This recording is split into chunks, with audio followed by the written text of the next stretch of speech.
All right. And so in this video, we're going to go over some mistakes I see people making in their copywriting for their cold emails. Um, you know, I can't even think of all of the mistakes, to be candid. And so I think this is a list that'll get me started and we can have hopefully a candid discussion about this.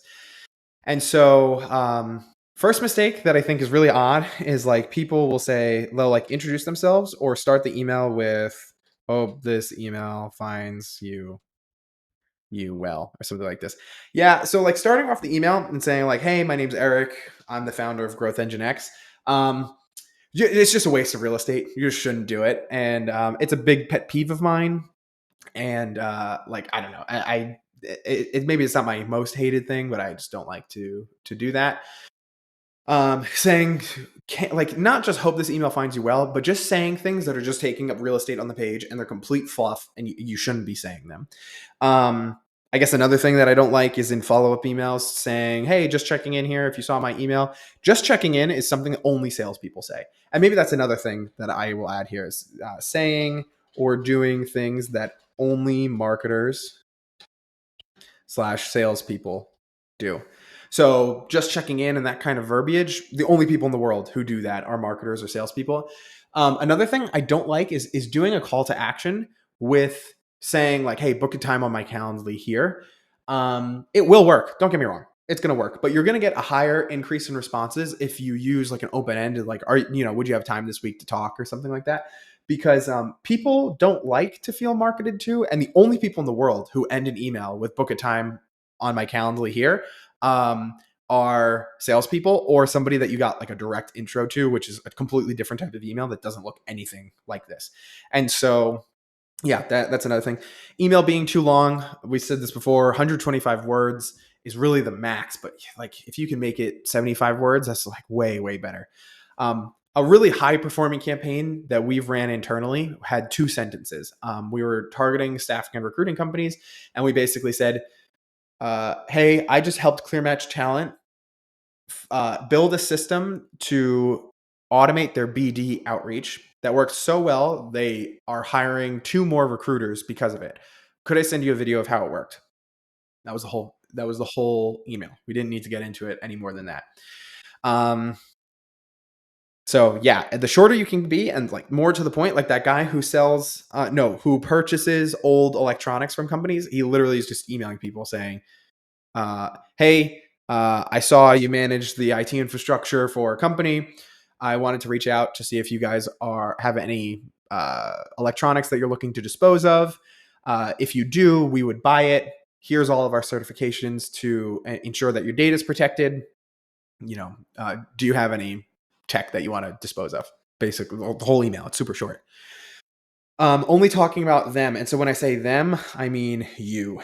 So um, sending emails where you're basically just feature dropping on them and saying like, "Oh, we have the greatest AI platform that enables you to like 10x your outreach, and we built this system over 10 years of being able to do sophisticated stuff." It just like always talk about how you solve the problem for them.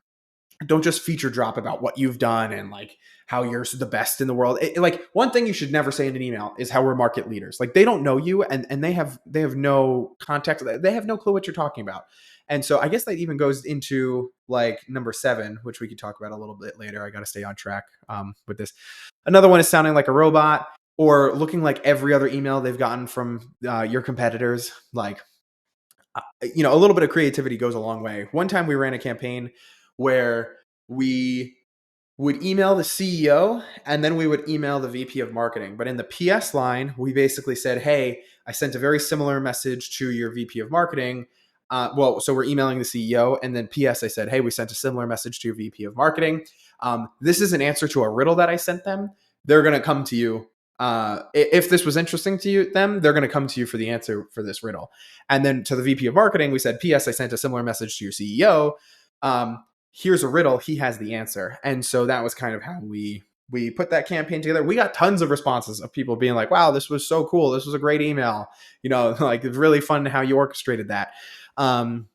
and that kind of stuff. And so that was one of my favorite campaigns that we ran. Candidly, and just to tell everybody taking this course, we had one person respond and say it was the stupidest email that they've ever received, and we had a ton of other people. I don't want to put a positive response rate on it because I don't want to be wrong, but I remember it working really, really well for us. That if we ever run outbound campaigns again, we're definitely going to put it in. And we had one person who said it was the dumb email, and tons of other people who loved it. And so, whenever you try something risky like that, you'll have people who don't like it, but that's just kind of the way that it goes. One mistake that I've seen in some people's emails is the offer is too good to be true. And so if you were to offer to somebody a Super Bowl ad, a 30-second Super Bowl ad for $10,000, that doesn't add up, and that doesn't make sense. And so now that's an extreme example, but I see this with these e-commerce pros all the time. They are like these email marketing guys, and they'll say like, oh, we guarantee that we'll add $48,620 more of revenue by working together with you in just 2 months, in order to do that. And so not only does that sound too good to be true, that they're not going to, like, you just sound scammy that you're even saying something like that. The other thing is there's a misalignment between what you said and their company. If the company is doing $2 million a month, they do not care about doing another $47,000 from their email marketing. It's not even the same realm that they're in. And then if the company is only doing $12,000 a month, you're promising them that they're going to 4x, 5x their company in 2 months. Like how is that possible? And so one problem that I do see is sometimes the offer does sound way too good to be true.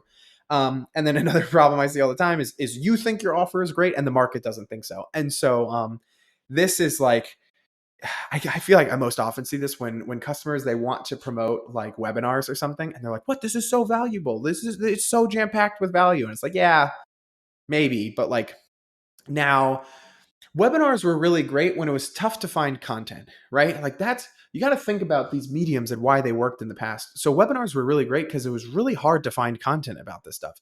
Now you have YouTube with great content, and it's not gated, and you don't have to get harassed by salespeople. And so like webinars as a lead magnet and an offer is just like really not that great unless it's amazingly exceptional. But I was at Inbound, the HubSpot conference a couple months ago, and I can't even tell you how many people did presentations, and like their first step in their presentation was know your audience, right? And so a lot of our webinars candidly start like that. But unless you have something really, really crazy jam packed with value, I wouldn't start with this. And so I'd say these are like the top level mistakes that I see with making cold email copywriting. I'm trying to, like, really, it all comes down to, again, like, I can't hammer this into you enough. Always think about how can we make this worth this person's time. Don't think about anything else. That's when it comes to the copywriting, that's all you should be thinking about, is how is this worth this person's time? How can we make it so they're like, yes, actually, I'm so happy that you sent me this email. I would love to take a look at that. And that's really what campaigns come down to, in my opinion. And so these are just some mistakes that take you way outside of that realm for sure.